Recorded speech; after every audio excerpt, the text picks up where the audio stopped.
Hi guys! Ato na. So for today's video guys, nami karon sa Dr. Care Animal Bite Center.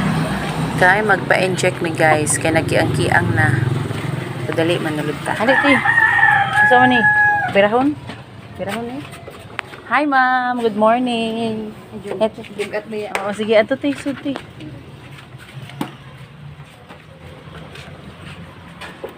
Pa-inject mo diri sa kuan ma'am no, tetanus ma'am no. Opo. Pila bayad ma'am? Kapag tetanus alone lang po, 249 pesos po. Tetanus na iya kay natunog siya sa lansang. Gahapon. Pwede kong kita lang yan. Tatanawan ti. Pwede na sa ganyan. Be.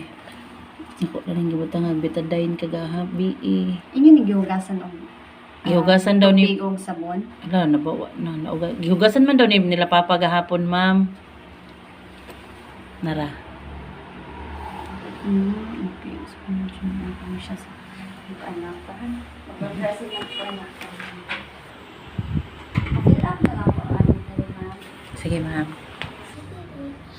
So nag-fill up na ko diri guys, kay first time namo diri makasulod ug first time pod ni Crizel nga natunok og lansang. Mga first time niya inject og anti-tetanus. So mo to nga daghang salamat sa mga tawo nga naghatag og suggestion kung asa mi magpa-inject, kay naguol na ko guys kay Sabado karon ang center isarado and na daw sa hospital sa ER emergency room.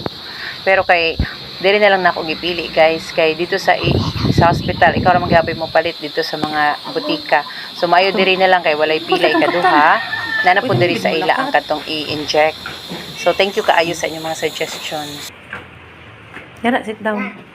Aw, magpasabak dahil siya. So wala na video ang pag-inject guys, kay ang among para video si Christoph wala day gi-click nga naka-post man gud to ang video.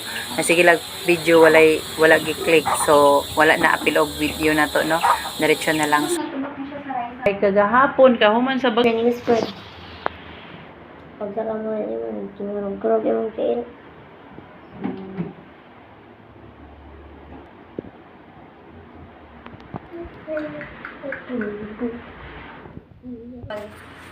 Oh, kagabi gibitadain pud to nako.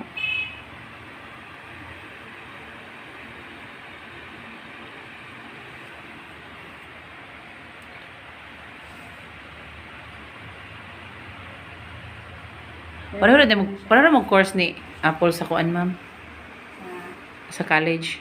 Hindi po. Mm. Ano na po nursing.